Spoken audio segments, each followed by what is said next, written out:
Trump décroche la Floride et des États clés, Biden prône la patience.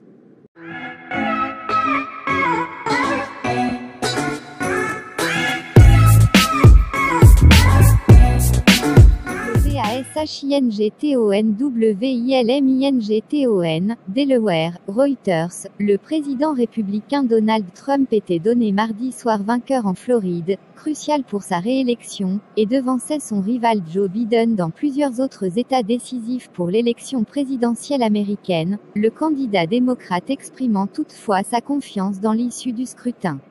Les espoirs de Joe Biden, 77 ans, de prendre rapidement l'ascendant sur Donald Trump, 74 ans, se sont estompés à mesure que les principaux médias américains projetaient une victoire du président sortant en Floride et son avance dans plusieurs États clés comme la Géorgie, l'Ohio et le Texas. Joe Biden, en quête d'État à reprendre à son adversaire républicain, compte sur le dénommé « mur bleu », composé du Michigan, du Wisconsin et de la Pennsylvanie, qui avait contribué en 2016 à hisser Donald Trump à la Maison-Blanche.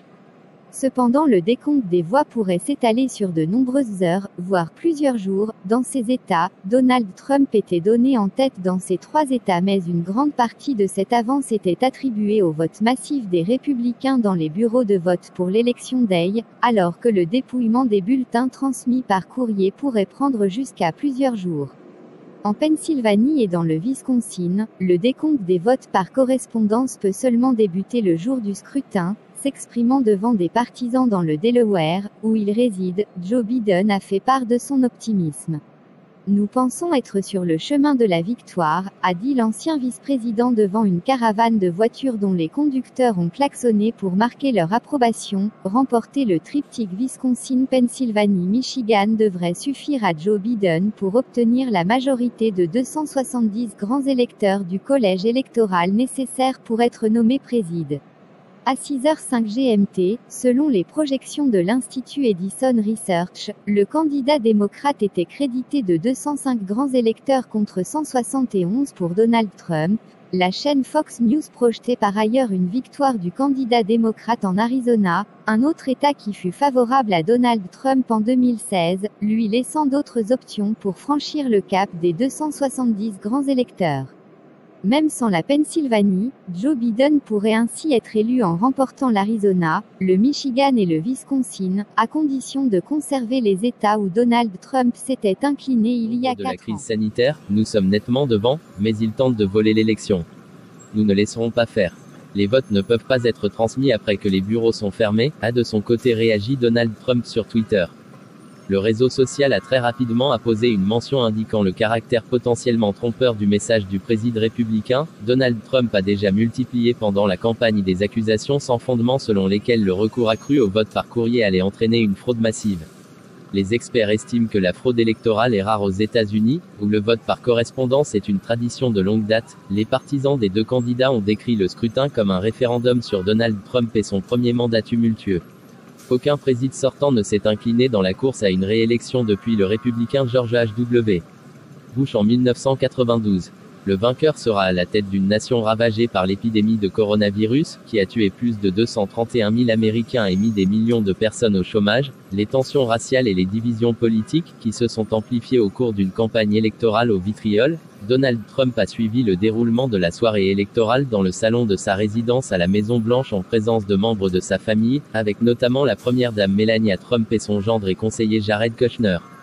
Il est calme, se détend, a déclaré une source au fait de la situation. Un haut conseiller du président sortant, assistant aux allées et venues dans le salon, a décrit l'atmosphère dans un SMS succinct, bonne, mais nerveuse. Rassemblés dans l'aile de la Maison-Blanche, quelques 200 partisans de Donald Trump ont crié leur joie quand Fox News a indiqué que le président sortant allait remporter la Floride. Les Américains devaient aussi décider du parti qui sera aux commandes du Congrès pendant les 2 prochaines années.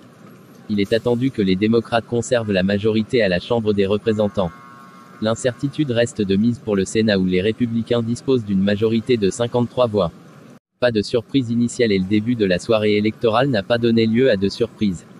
Les États conservateurs comme l'Alabama, l'Indiana, le Kentucky et le Tennessee étaient donnés favorables à Donald Trump tandis que le Massachusetts, le Vermont, New York et le Connecticut, des États à penchant démocrate, semblaient promis à Joe Biden, selon les projections de l'Institut Edison Research et des principales chaînes de télévision américaines. Les électeurs américains, pour la plupart munis d'un masque et respectant la distanciation sociale par précaution contre le coronavirus, ont dû patienter longtemps pour voter dans certaines localités. Aucun signe de perturbation ou de violence n'a été constaté sur les sites de vote, comme le craignaient certains représentants. Joe Biden a placé au cœur de sa campagne la gestion selon lui désastreuse par Donald Trump de l'épidémie de coronavirus et a conservé une avance constante sur le président sortant dans les sondages à l'échelle nationale. Cependant, un tiers des électeurs ont placé l'économie en tête de leurs préoccupations au moment de choisir leur nouveau président, tandis que 2 sur 10 ont cité l'épidémie de coronavirus, selon un sondage de sortie des urnes réalisé par l'Institut Edison Research. Dans l'enquête d'opinion à l'échelle nationale, 4 électeurs sur 10 ont dit qu'ils estimaient que la lutte contre la crise sanitaire se passait très mal. Les résultats de l'enquête indiquent par ailleurs que 9 électeurs sur 10 avaient choisi avant octobre le candidat pour lequel ils allaient voter. Plus de 100 millions d'électeurs avaient voté par anticipation, soit par personne soit par voie postale, selon les données répertoriées par le groupe US Election Project, basé à l'Université de Floride. Cette mobilisation record avant le jour J découle de craintes sanitaires à l'idée de se rendre dans les bureaux de vote mais aussi d'un grand enthousiasme, avec Jason Lange, Jeff Mason, Bwana Chiaku, Steve Holland, Suzanne Evey, Katanga Johnson et Rich McKay, version française Jean Terzian. Restez connectés avec nous pour les résultats des élections. C'était moi Mentor France Laine et Tony. Merci, à plus tard.